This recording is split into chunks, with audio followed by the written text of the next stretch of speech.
You are listening to episode number 125 of Wife, Teacher, Mommy, the podcast, sponsored by Educate and Rejuvenate. And today we are going to have our life coaching panel, how to create an intentional life as an educator. So you do not want to miss this. I have 4 incredible coaches on this panel and then myself as well. I share some tips here and there. So we are going to be talking all about the different ways we create an intentional life. So let's go.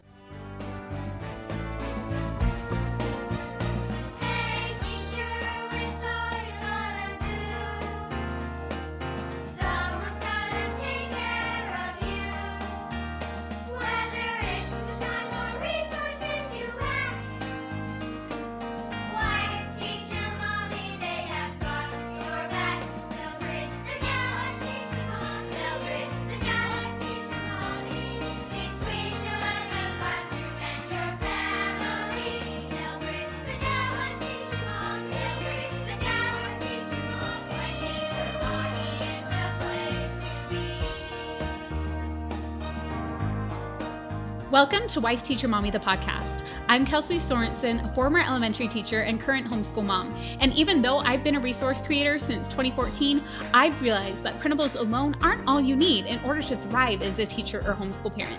That's why I also created this show and got certified as a life coach to help you finally kick burnout to the curb and feel confident with whatever challenges come your way. With the right mindset strategies and new teaching inspiration, you're going to be well on your way to your best teacher life. Now let's go.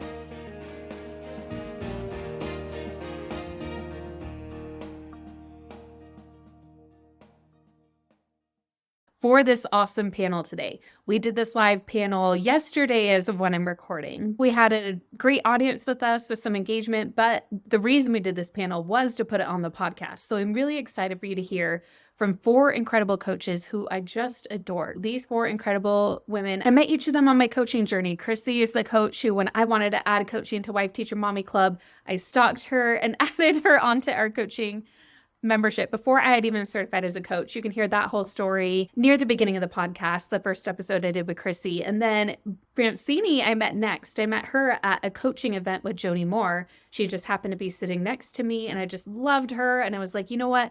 I already have a coach, but someday I'm going to look for other coaches. So keep me in mind. And then 2 years later, here she is on our coaching panel.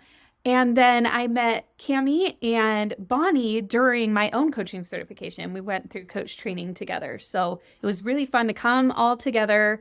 And this is the first time we put a full panel here on the podcast. I put a partial panel on the podcast a couple of months ago. We had done a panel for our club members, and I put part of that on the podcast while I was writing my book. So today we decided to do another panel. It was so much fun. And I think we'll do this just on different topics every now and then. So today what we're talking about is how to create an intentional life, because I know a lot of educators, especially at the end of the year when you're feeling a little burned out and overwhelmed, you're feeling like, okay, something has to give. I'm just feeling so much fatigue. I just need to make it to the end of the year.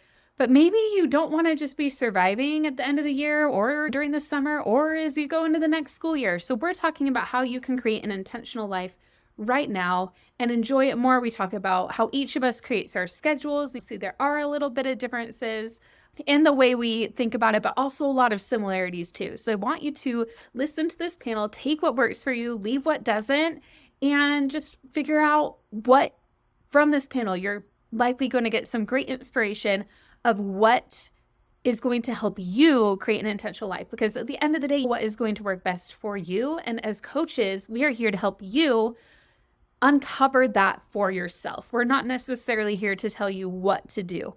So I'm really excited for this panel. We're going to just jump right into it.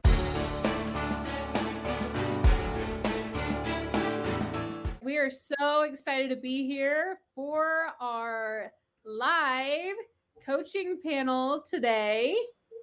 So welcome everybody. How is everybody today? How are all of our incredible coaches here? Awesome. Great. Glad to be here. So good. It's sunny out. It's sunny in my area and it's not usually sunny, so I'm loving today. It's been so nice here too. Okay, well, we have a really fun panel today. This is going on our podcast as well in a couple of weeks, but those of you who join us here on this stream on Facebook, you'll get to see it first. So Lucky for you. Okay, so let's start and just have each of the coaches introduce themselves quick. And we can start with Bonnie's the first one on my screen. Are we all seeing the same one? Where it goes Mhm. Bonnie, Chrissy, Francini, Kamee. Perfect. Mhm. Okay, so Bonnie, let's go ahead and have you start. Yeah. Hi, friends. I am Bonnie Wiscombe. I am a life and business coach. I help content creators and coaches start up their business. And I'm also a mom of 10 kids. I homeschool eight of them with the help of a tutor. So I'm all things homeschooling and I love education too. So glad to be here. Hi, everybody. I'm Chrissy Nichols, and I am a life coach for teachers and also in a beautiful place where more and more teachers and learners are coming to me for executive function. So, learning about my own brain, learning more about my own ADHD means that I am the executive function coach as well for educators and anyone out there who just wants to get their shizzle done. So, Bonnie, with those 10 kids, come to me, my beauty. It's really wonderful to be here. Thank you so much, everyone at Wife Teacher Mommy. But I love teachers, I love learners, I love everyone in between. Fine. My name is Francini Estes, and I am a life coach for mamas of struggling children, including those with ADHD and autism, fetal alcohol syndrome, anxiety, and all the challenging behaviors in between. I help mamas feel better so they can help their children thrive. I'm also a mama. Actually, I went from 3 to 5 this last year. We got a bonus child and we are fostering to adopt a new baby. So we're super excited. So I'm a mama, a wife, and a formal teacher. So I'm super excited to be here. Hello, everyone. My name is Kamee Bisson. I am a certified life and wellness coach. I help moms lose the weight for good through focusing on wellness as a whole. We cannot be well in our body, right, unless our mind is well. So we don't need another diet plan. We just need to figure out, I help moms figure out, like, why are we not taking action on the nutrition or diet plan that we have been avoiding? I also am a homeschool mom. I have 4 kids, ages 2, 4, 7, and 8. And I'm from the Northwest, so I love hiking, anything outdoors. I love spending time with friends. I also really love audiobooks and podcasts, and I am happy to be here. Awesome. Thanks, everybody, for introducing yourself. And we're just going to have such a great time. Really quick, if anybody doesn't know me, I'm Kelsey Sorensen. I am also a certified life coach and the owner of Wife Teacher Mommy and Educate and Rejuvenate. So we're all excited to be here. All of us are life coaches. All of us can work with you. Bonnie, Chrissy, Francini, and Kamee all have their own private practices as well, but they also coach inside our club community too. So really excited to all be here together for this panel that is for the podcast, but we thought we'd go ahead and do it live, kind of like a live podcast recording. So much fun. Okay, so next question. Today what we're talking about is how to plan our intentional life. And because a lot of educators right now, teacher or homeschool, whatever you're teaching, feel burned out, lots of end of year fatigue right now. And so many of us just keep overloading our plates like more and more. What I want each of you to answer is how can our listeners stop the constant cycle of overwhelm and burnout? So we'll start with Bonnie again, and the next time we'll go the other way. How about that? Yeah, sounds good. Okay, so yes, totally can relate to this one. I think what happens is by the end of the school year, we've added so many things to our plate for good reason, right? We want to do this fun thing with our family and this fun thing with our class and volunteer here and help with this. And then in addition to that, we have obligations piled on top of us that we didn't ask for, maybe from admin at school or maybe from, a community organization you're a part of somewhere else. So I think the most important thing to remember at this time of year is that we are still in control of our lives. Nothing has gone wrong. We have just accumulated so many wonderful things in our lives that all of a sudden we're feeling a little bit tapped out. And we know through working with the model that there's a reason why we feel tapped out, because we're thinking thoughts that are yielding the result of overwhelm or something else that yields stress, right? And so we get to number one, take a look at what we are still in control of. There are going to be things that you want to keep on your plate. You probably want to keep your job, right? You're probably not going to quit at this time because you feel overwhelmed. You probably want to keep your family and your home and the most important things, but there are so many things that you could still let go of. What around the house could you let go of, right? Step into that power and acknowledge that I'm still in control of my life here. And there are going to be things that I'm going to keep for the next month or two until things calm down for summer. And there are going to be things I can also let go. And that might look like some household obligations, maybe some relationships. You say, hey, can we touch base again in June, right? We just kind of look at the things that we still have power over. Love it, Bonnie. Okay, Chrissy, go for it. Yeah. So the question about how to really keep our power, I love what Bonnie said, is that just reminder. And I want you to remember that that is small re dash mind, capital M, capital I, capital N, capital D, to remind yourself that you choose and that you are powerful. As Bonnie said, towards the end of the year, we get overwhelmed, we get stressed, there's testing, there's all sorts of assemblies or new things in our school life that come and hit our plate. But I think just using the powerful words, I choose, right? I choose this moment, I choose this phone call, I choose this grading time, I choose this time with my husband, I choose to look at my students in their eyes, I choose to take a nap, I choose to say yes to a request. Anything that you are feeling like you want to have more power about, it starts with those two words, I choose.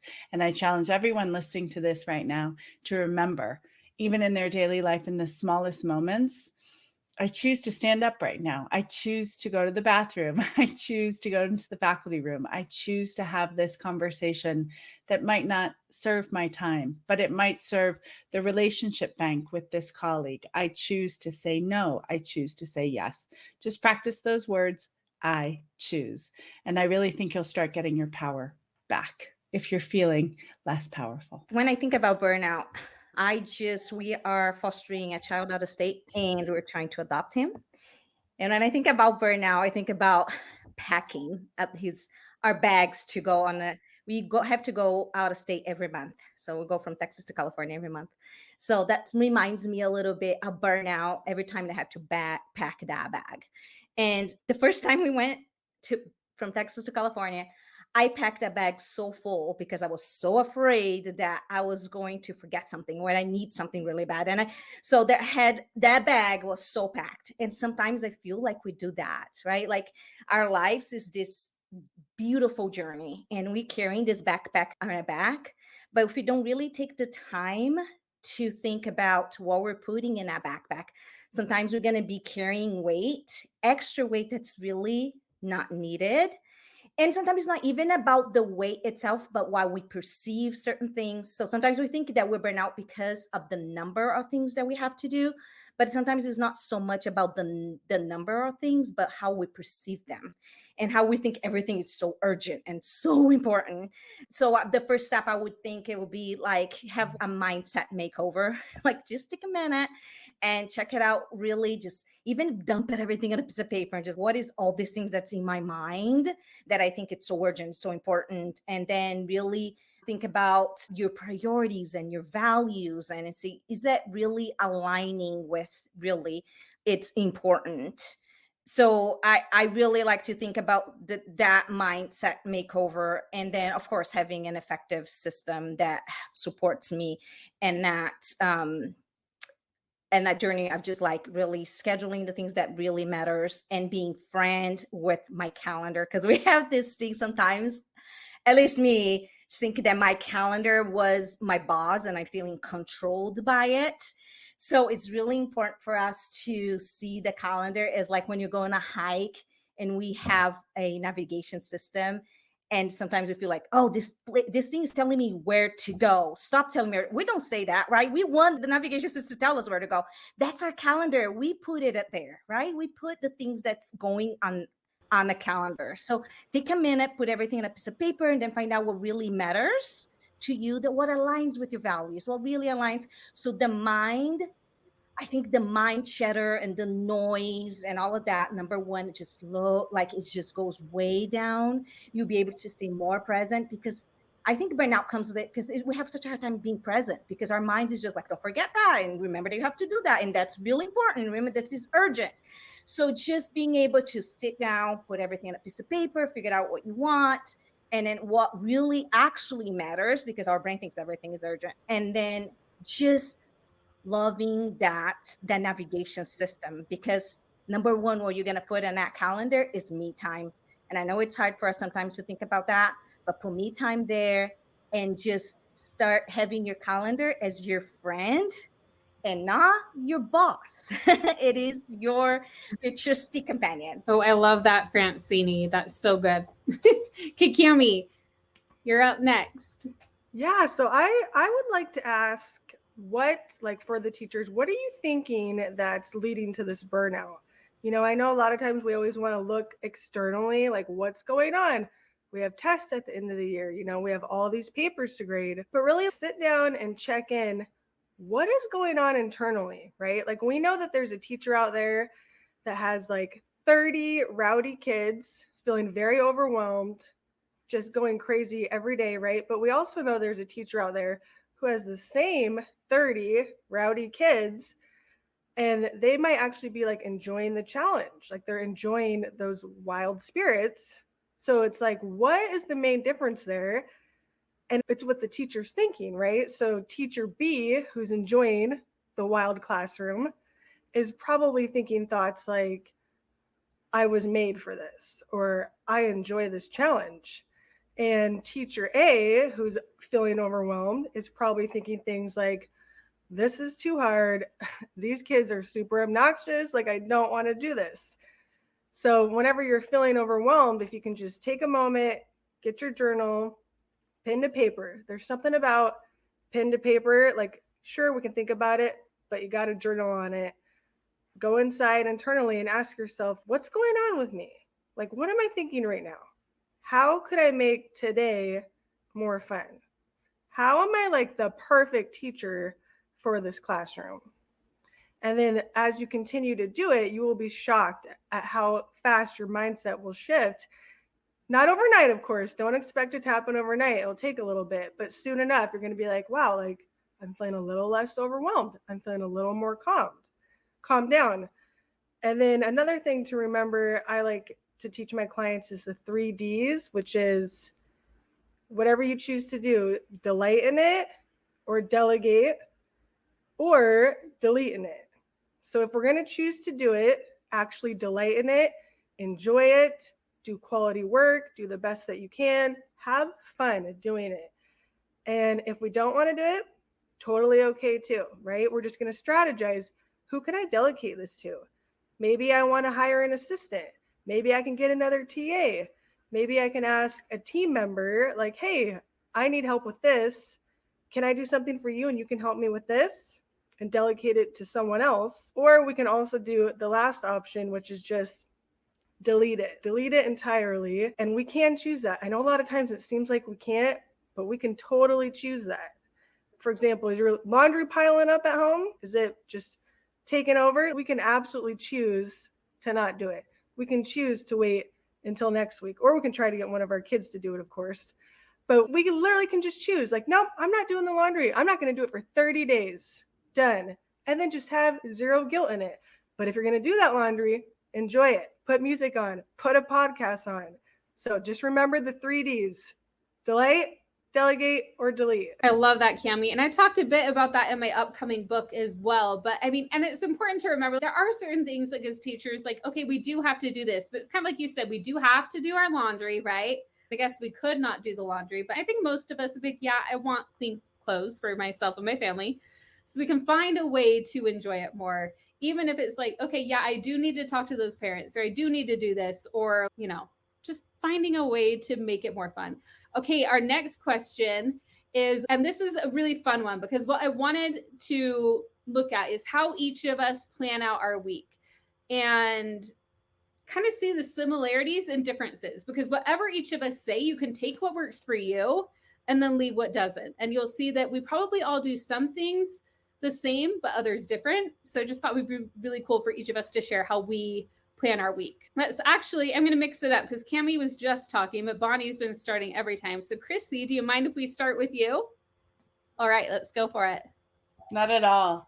I love this topic. And in our upcoming Educate and Rejuvenate, I want to talk about time strategies, especially if you feel like you're scattered, smart but scattered. That's how I kind of came to my own journey of just my own attention deficit and how I was compensating with so many strategies, and actually how smart my brain was in and out of the classroom despite feeling kind of all over the place. So, how do I plan for the week? The very first thing is I know what I need for my daily care. I know that I need water. I need to do my thought downloads and maybe do a model or two every morning. I need meditation. We need to do some kind of light stretching. It doesn't matter what it is. It could be 2 minutes or a few downward dogs, but maybe a cat cow or two. But I know that I need that for my daily care. So I make sure I block that in. I look at daily goals, weekly goals, and then 2 weeks out. For me, monthly, sometimes that seems long term. And so I really focus on the daily, the weekly, and every 14 days and what I want to see. I go through, and as Francini was saying, I plan for my own self-care, my own self-time, and make sure I get those in the margins. That kind of starts to already dictate my day. I know if I need that stuff in the morning, if I have to wake up maybe half an hour earlier, 6 instead of 6:30, or whatever your time frame is, I'm going to make sure I'm getting to bed the night before. So just like in teaching using backward design or starting with the end in mind, I start with my day in mind the night before. And then I just really get very clear about kind of using divergent and convergent thinking. In all of our brain research, the divergent thinking is the blue sky, kind of pie in the sky. What do I want for myself? And if I had unicorns and rainbows, what would I do to get there? The convergent thinking then is once we do all that brainstorming, it is taking all of that and really penning it out. Okay, how much time do I need each day? So for my big goals, I really go through that process, but I make sure that I make myself proud with my daily goals, with my weekly goals, and then with my 2 week goals, and keep myself on track that way. I love that, Chrissy. And also, by the way, Chrissy is such a champ being here today. She texted this morning. She's like, I'm feeling sick. I'm not sure I'm going to make it. And again, I told her if she couldn't, it was totally fine, but she's here. I'm so happy you are because I just always love everything you have to share. Thank you, everybody. That does explain my amazing voice and very drippy nose. So if you hear a lot of just know this is real life. This is real coach life. Thank you for your patience. Oh, like we said, it's just that like sexy voice, right? Okay, Francine, we were all chatting before we got on here live, so that's where that came from. Okay, Francini, you're up. Awesome. My days start a lot like Chrissy. It used to before the baby. With our new baby, things changed a little bit. But I like to think about when I think about scheduling, I like to think about mindset, systems, and habits. I have a little bit, I was never diagnosed with attention deficit disorder, but I did diagnose myself a little bit because, yeah, my brain's, like Chris said, a little scattered sometimes. And I have the tendency to I used to have the tendency to hate being scheduled because I felt really controlled. So I resisted a lot. So that's the reason when we first started this, for those that were not here, when we first started, I talk about befriending your calendar and seeing that navigation system as your friend, because you don't want to put the address there to help you find the address. It's not making you go to the destination. You don't want to put it there and it's going to help you get there. So that was very important to me. Is just before I tell you my system, I want to make sure that you don't feel like that's impossible. That's not for me, because that's what I thought. Like when every time somebody said to me, oh, schedule, I'm just like, not for me. So if you are one of those, like I was one of those. I had really to become a be friend with my calendar, and it took me a while. And how it did help me was scheduling me time first. And when I say that, I know you're going to say, what are you talking about? Don't have time for that. I decided to go back to college. So I'm a college student. I have my own business. I work with Wife Teacher Mommy. I have 5 children, and we are fostering, adopting one. Yeah, if you think about all the number of things, yes, we do. We all do. Like, I'm not competing with you. I bet you have a billion things just like me. But guess what? You still have time for me time. I promise you do. Because sometimes we think with me time, we think about we have to go to the salon and get our nails done. And that's great. Just do it. If you have time and you love that, do it. But when I talk about me time, sometimes it's just like I work from home. So instead of eating on top of my computer, I sit in front of a TV and I watch a show on a TV, and it's on my calendar. So if I have to get a call during that time, I said, I'm sorry, I have an appointment. I have a commitment, and that commitment's me. So yeah, I learned how to love my calendar. So what I do in the morning, I declutter my mind.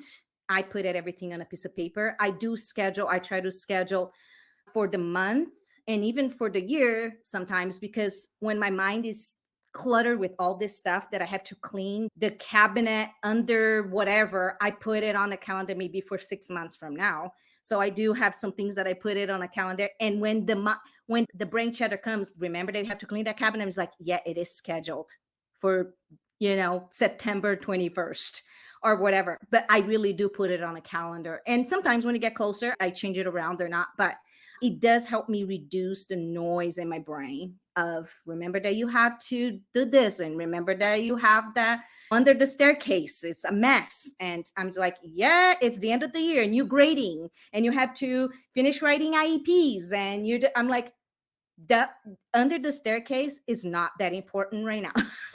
So yeah, my system is in the morning, I declutter my mind. I used to do some yoga poses because I love doing that. Not so much with the baby right now, but I do put everything on a piece of paper. The things that are important goes to the calendar either for today, tomorrow.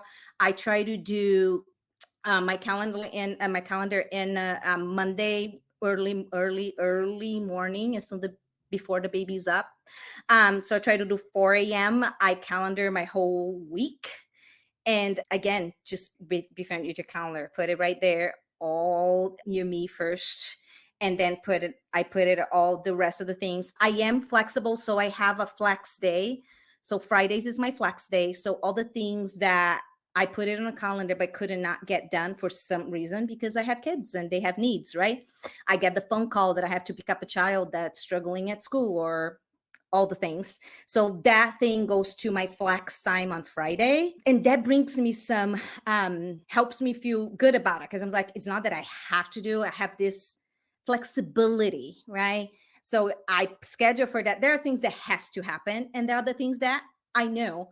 But once you make friends with your calendar, you feel confident. So you don't feel like, oh, I'm going to procrastinate on this, or you don't have so much of that brain chatter anymore.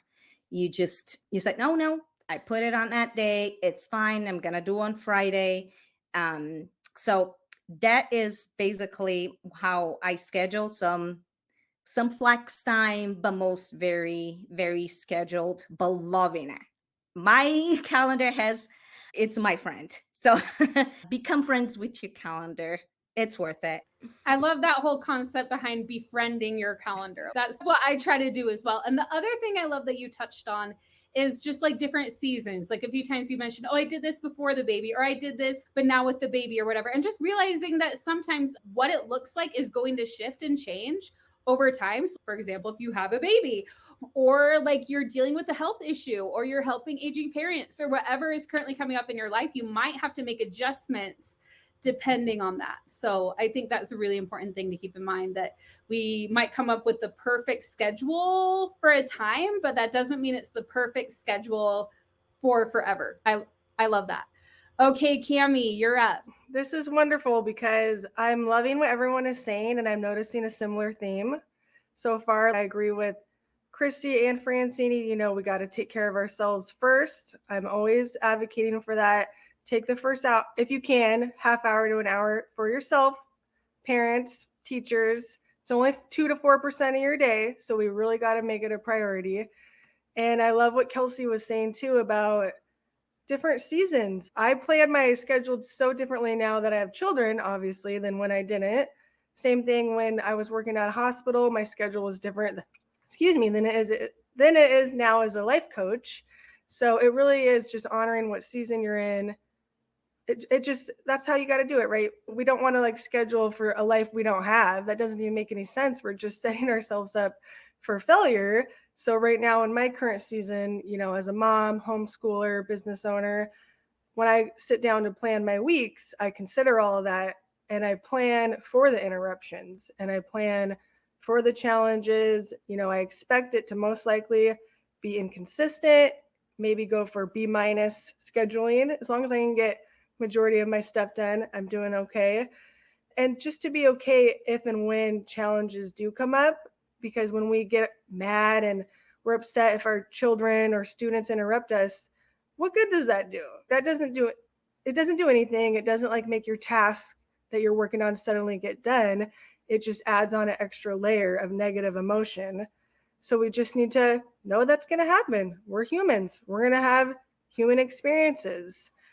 And just continue to plan for it. For example, I have a 2-year-old who suddenly doesn't want a nap. He's a pain a lot of the time. He's going through that phase, which is a little bit annoying for me because I really like that hour for whatever I need to do around the house. I like to write my emails during that hour. So when he naps, I'm like, perfect. This is great. Got everything done for the day. But on the days he decides he's not going to nap, which seems to be more often than not lately, I will do what like Francini was saying. And I also, it's funny she said Friday because that's my flex time too. I prefer to not work on Fridays, but if things don't get done, I open that up and I'm like, okay, I'll just get that done on Friday. No big deal. And then you're not so upset when things don't go as planned during that day because you allotted for it. You planned for it at the beginning of the week. This is when I'm going to get it done. And just, that would be my biggest recommendation, is just really, I guess, go with the flow the best you can. Like be intentional, obviously plan your weeks, take care of yourself. But part of taking care of yourself is like setting yourself up for success, knowing that there's going to be challenges and just being okay with it and just moving right on. Yes, I love what you were saying, Kamee, about just like how to expect the unexpected. I feel like as teachers or parents or whatever type of educator we are, we all know the unexpected is going to happen. So we need to make sure that we leave room for that. And that's why I love the idea behind flex time. And I know that Francini and Kamee mentioned Fridays, but if you're a classroom teacher, it might look a little bit different depending on like when I taught, we did have a bit of a shorter day on Fridays, but then we had like PLCs and all that. But you can still find it. Maybe it's like in the evenings, or maybe it's in the mornings or on the weekends. Like you can figure out, take whatever we're saying and figure out how to make it work for you in your schedule as well. Vanessa said she loves the idea of flex time. Andrea says, harder to have me time with kids. Schedule is so crazy these days. They are busier than me. And I think a lot of us, I'll touch on that for mine actually. And then Bonnie will go to you. And this isn't even what I was planning, but I think a lot of us, we do like, for those of us who are parents, which are a lot of us, whether you're a homeschool parent or you're a teacher and you have kids, because me right now, running my kids to all their activities after I'm finished with my work. It's like, okay, I'm done, but now I need to run my daughter to her theater class. And now I need to run my kids to their choir or to their soccer practice and all of that. Think about how is it you can make that me time? Like we might have this picture in our mind of what our me time needs to look like. But what if it's you turn on a podcast while you're driving your kids to their activities? Or while they're playing their soccer game, you take a few minutes to meditate or do whatever it is that fills your cup. It can be like 2 minutes.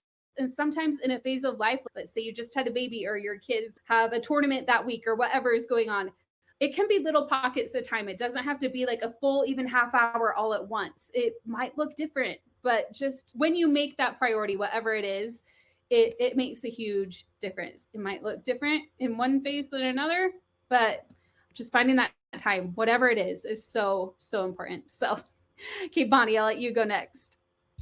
I love that you said that, Kelsey. Actually, I've been known to take a book and either nap or read my book in the car when my son's at jujitsu because I just don't have it in me to go inside and watch. And I'll be like, I'll be out here in an hour, son.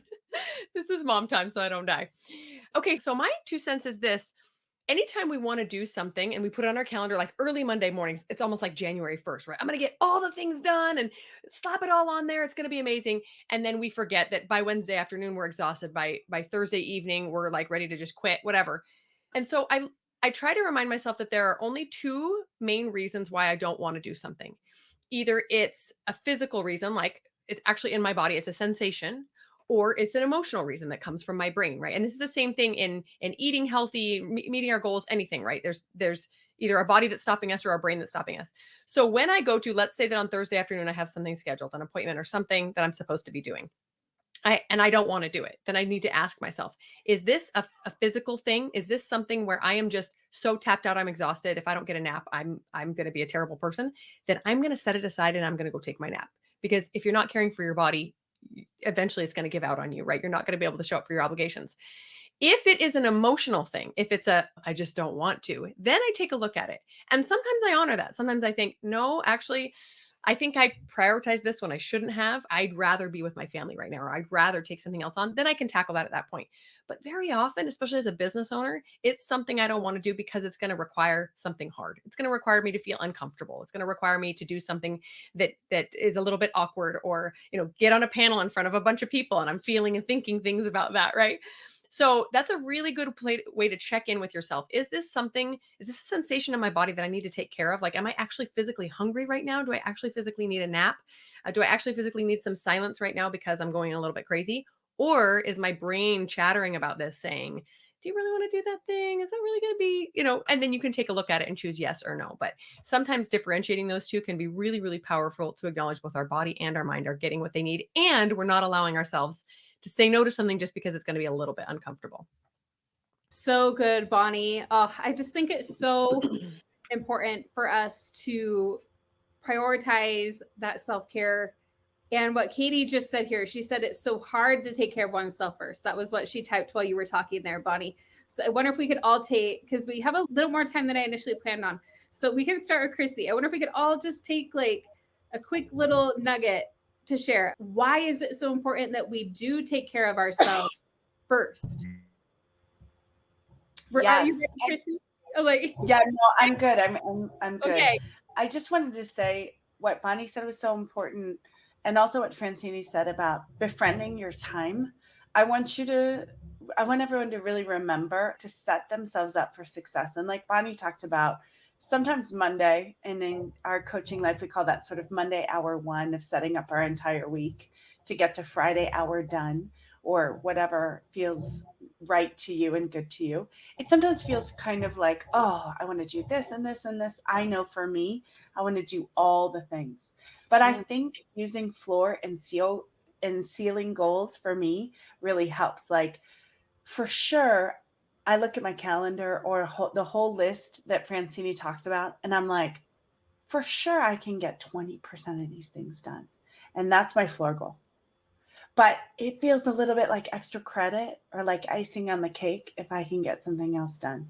The other guiding thought that I think really helps me when I want to befriend my calendar and talk about my girl time and just be like my best friend time is thinking, I just don't want to do that to myself, right? I just don't want to move from client to client to client to client with no rest in between. Or I just don't want to move from transition to transition to transition without taking care of myself. So I just think about like my future self and how to care for her. And I always think the thought like, I just want to be kind to her. And I just wouldn't be mean to her by packing it in and making her feel like she's on a hustle struggle bus.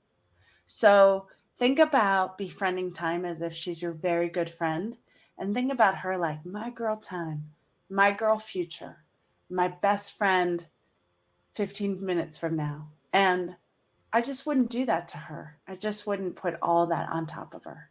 So that's kind of my piece that I gleaned from all of you that I really loved. And I just really want our listeners to, and our teachers out there, right? Just don't use your calendar as another whip. Don't use your time as another way to beat up on yourself. Really befriend that future you, that higher self you.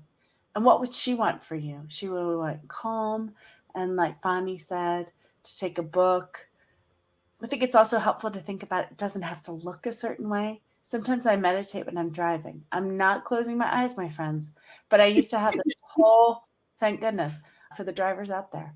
I used to have this whole thing. Well, okay, meditation needs to be on my Zafu cushion, and I have to be wearing a beautiful kimono or a beautiful something, and I have to be in this like crystals everywhere, and it has to look, I mean, that's like 3 hour setup. It looks like a movie scene. No, I do my 9 minute meditation, sometimes in the car. I get the gist. I'm like breathing, I'm meditating, I'm still driving. So, right, Bonnie has the thought, I don't have to go into jujitsu all the time. I'm not a bad mom for not doing it. I'm a great mom because I'm going to be better when my son comes out of jujitsu because I've read a book, because I've taken care of myself. So, ease up on yourself, befriend your girl time, and say, I'm just not going to do that to myself.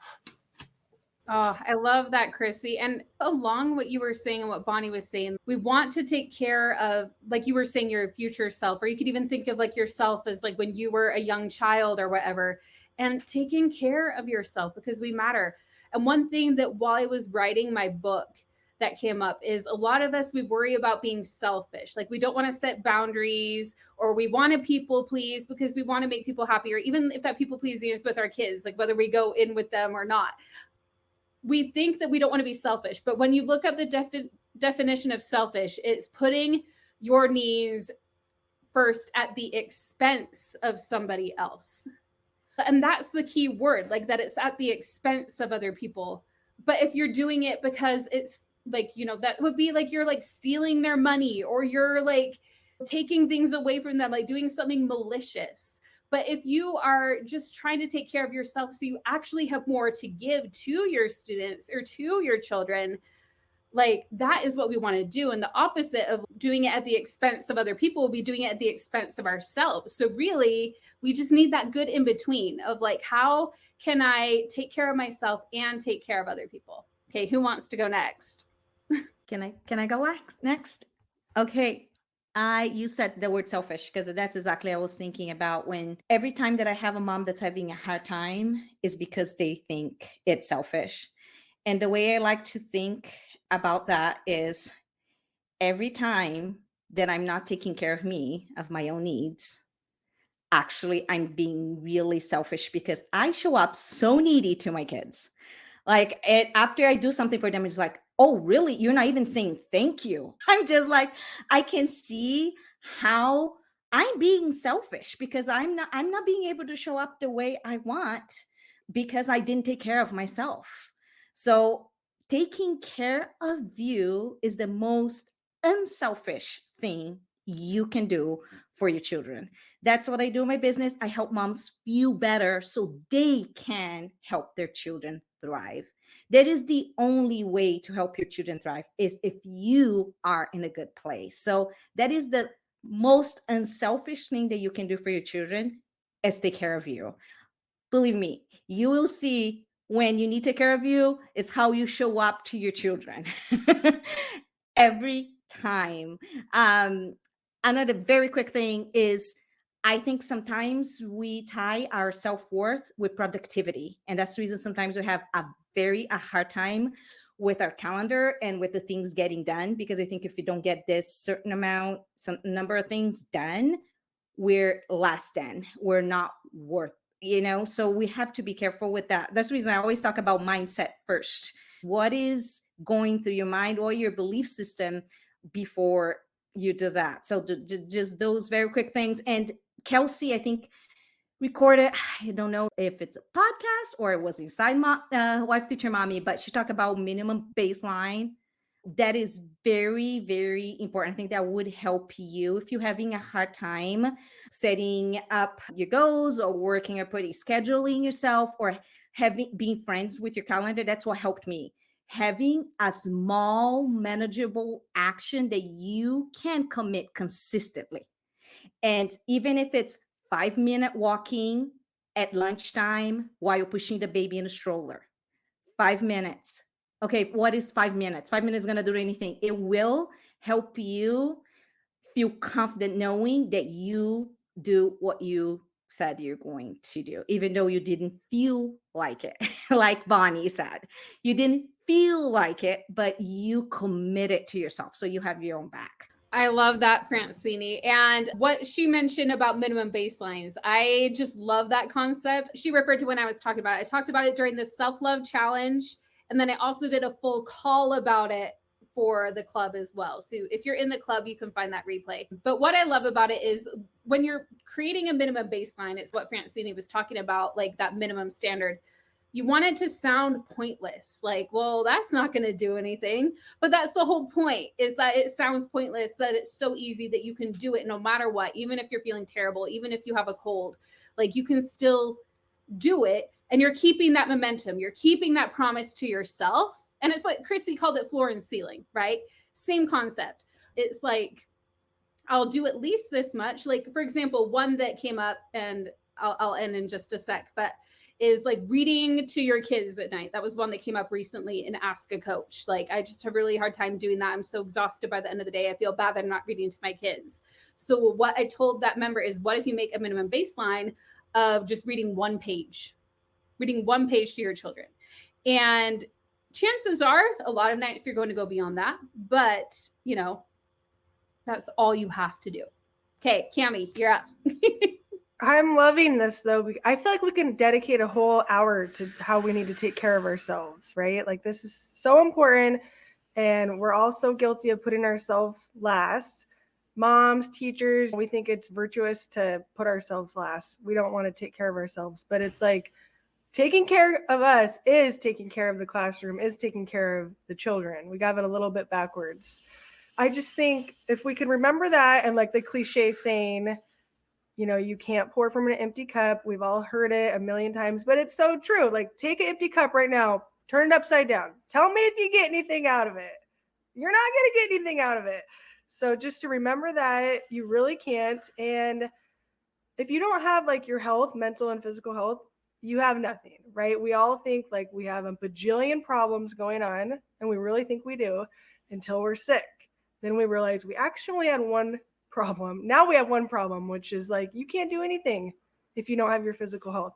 Don't neglect it. It's more important than anyone thinks. So take care of yourself. Fill those cups. Okay, Yeah. so Go right ahead. in, Bonnie. Yeah. So to piggyback on Cammie's empty cup analogy, I talked about this in my old podcast all the time because we had a parenting podcast, and we would talk about filling that cup. And in our minds, we're filling the cup until it's full, and then our kid needs something. We pour it into his and into hers and into her. And by the end of the day, our cup is empty again. So instead, the analogy we like to use is that we are constantly filling up our cup so that it overflows all the time. And our kids' cups are at the bottom, just getting all the overflow. If we can keep that in mind, then throughout the day, we are taking whatever is necessary to keep that cup full. It's like all my kids converge on me at the same time and are all screaming they need something. And I'm like, please hold. And I go into the laundry room and I lock the door and I sit there for a minute, because if you give me 5 more minutes of being screamed at by all of you, I'm going to lose my ever-loving mind and I'm going to start snapping at people. So I'm going to go fill the rest of my cup, and then I'm going to come out and just overflow love and patience everywhere. And sometimes it requires more than a minute in the laundry room. Sometimes it requires 30 minutes in my bedroom, or going on a walk all by myself, whatever it takes, but constantly throughout the day. And this is especially important for teachers in the classroom, because you have 30 cute little yipper yappers coming at you and needing something all the time, right? So that analogy I loved so much, whatever it takes to keep that cup full. And then the other thing I was going to say is, I'm going to pick on a couple of you in the comments that are talking about how hard it is to take care of yourself, because it's very easy for us to be like, you're right, it is hard. But as coaches, we're not going to do that to you. Instead, we're going to say, no, self-care is neutral. Taking care of yourself is neither hard nor easy. There are examples we can find anywhere of it being hard and it being easy. That's how we know it's not a circumstance. Circumstances are neutral. Self-care is neutral. It being hard is a thought. So an example I want to give you is, right now I'm in a really good place with my exercise. I make time for exercise almost every day. Why? Because it's easy. I've found a routine and something I like to do, and it is not hard for me to get up and exercise every day.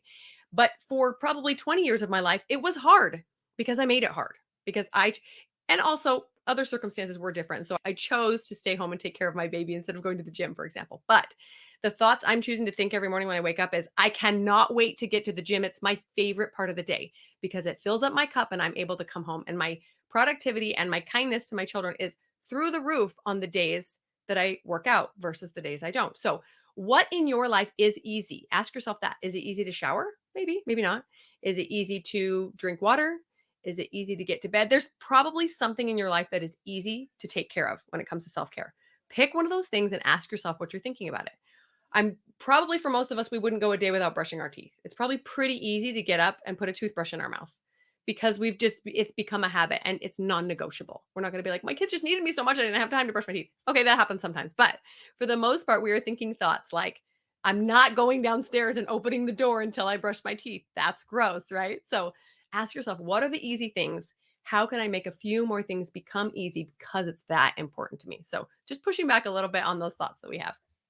Okay, Bonnie, I'm just over here like, yes, mic drop with that one, because I feel like that is the big thing. We're telling ourselves it's hard, but we can find ways to make it easier when we like really look at it and really question it and figure out maybe the way you're trying to do it isn't what's going to work for you. Maybe you're doing what somebody else is, for my workout routine, for example, I've recently realized what was hard for me was getting up and trying to do really tough, really intense workouts every morning. But now I started doing yoga and I look forward to it every single morning. So what is there even just a little shift you could make that would make it easier for you? And then also you could even do the mind training around, if you wanted to do the intense workouts too, but there's shifting your thoughts and then also being like, what is working? Or how can I make this thing more fun? Like, I just want to get exercise. Do I care which way it happens? Right. Or take something that's easy, like brushing your teeth, and tie it in with taking some deep breaths while you brush your teeth, So habit stacking. I could talk about this all day long. I'm sure all of us could, right? But it is about time for us to finish up. So what I want us to do is I want each of you to go through and just share where our listeners can connect with you outside of this podcast. Also, I will plug real quick that all of these incredible coaches are a part of Wife Teacher Mommy Club. If you make the choice to join us in the club and work with all of these incredible coaches here. Okay, now let's go in and start that. Everybody sharing where to connect with them. So Bonnie, you can start. We'll go around in the circle. Yeah, like I said, I am predominantly a business coach. So if anybody's interested in starting a side hustle or wants help starting a business, that's what I do. You can find me at my website, bonniewiscombe.com. I also have a podcast for Christian entrepreneurs, and that is called Burning Brightly. Hi, everybody. This is Chrissy. Oh, sorry, Cam. This is Chrissy Nichols. You can find me over at thechrissyconcept.com.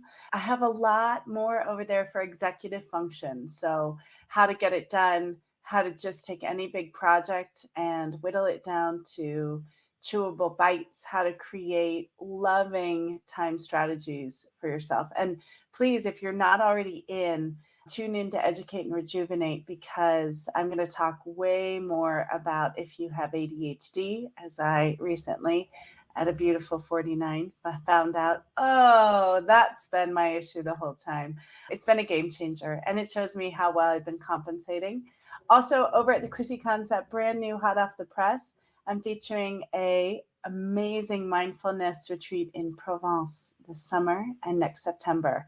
So this is a bespoke, custom, small group, really combining coaching and mindfulness and sacred starts, as we've been talking about here, with also the beauty of Provence. So for all my French teachers out here, it's a linguistic jumpstart. So fun, Chrissy. Oh, wow. Yes, come to Educate, Rejuvenate. All of us going to be there. I'm super excited about it. So I'm Francini Estes. You can find me at franciniestes.com. It's my website. And I actually created an ebook just about mastering your schedule and living the balanced life you deserve, just for this. So go there, and it's going to be on the menu for you to download a free ebook on mastering your schedule and living the balanced life you deserve. I am a life coach for mamas with kids with challenging behavior and special needs like autism and ADHD, and me having ADHD too. I know a thing or two of how to handle some of that. So if you are looking to help yourself so you can be in a place to help your children thrive, Come find me at Mom Mental Gym on Instagram, Mom Mental Gym, franciniestes.com, my website, and Francini Estes Coach on Facebook. Okay, and my name again is Kamee Bisson. I didn't put my last name in here, I noticed. So if you want to come stalk me on any of the social medias, it's Bisson. And I finally have my Facebook back, you guys. I've had it hacked for 9 months, so this is great. No one else cares except me, but I love it. Finally back, so I can be in this group. And then what else? If you can find me on coachkamee.com. And I'm doing a podcast. It's not quite published yet, but you're going to have to come check out the Kamee Show. You guys are the first to know about it, so that means you're very special to me. So come on in, and then in the meantime, you can subscribe to my weekly email. We also could do, if you want any one-to-one private mentor sessions, come and schedule with me. I think I have room for 2 or 3 more, so we got to get going before we have to add you to the wait list. Otherwise, of course, like everyone else said, I'll be at the event. We'll be around and looking forward to it. Okay, thank you so much, Bonnie, Chrissy, Francini, and Kamee.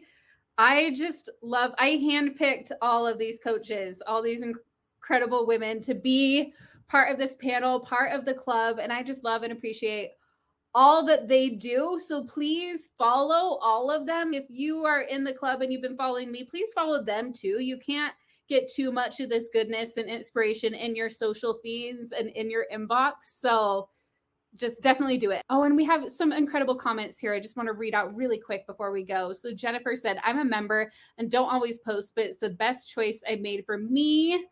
I love that, Jennifer. Thank you so much for sharing. And Katie says, join club, invest in you, save your time. Love it. And then, yes, I love just seeing what you all have to share here about the club. We just love having all of you here. Hannah says, joining the club was the best decision I made for myself. Thank you so much, all of you, for sharing these incredible planning tips. Any of you, any last words before we go? I want to say we're all so proud of you, Kels, speaking of hard work and getting it done with your book. And just that was a huge, it's a huge offering that you're putting out to the world. So it will always be there. It'll always be in print. It'll always be a resource for all of us. And I know that was a lot. So way to go. Congratulations. Bravo. Thank you, guys. That's so sweet of you, Chrissy. Yeah, I'm excited for the book. I will keep you all posted when it's releasing. Well, thank you, everybody. And we will see all of you soon, either in the club or at Educate and Rejuvenate, or, go to all their websites. Follow all of them. They're all amazing. So we'll chat later. Thank you. Bye. Thank you. Bye.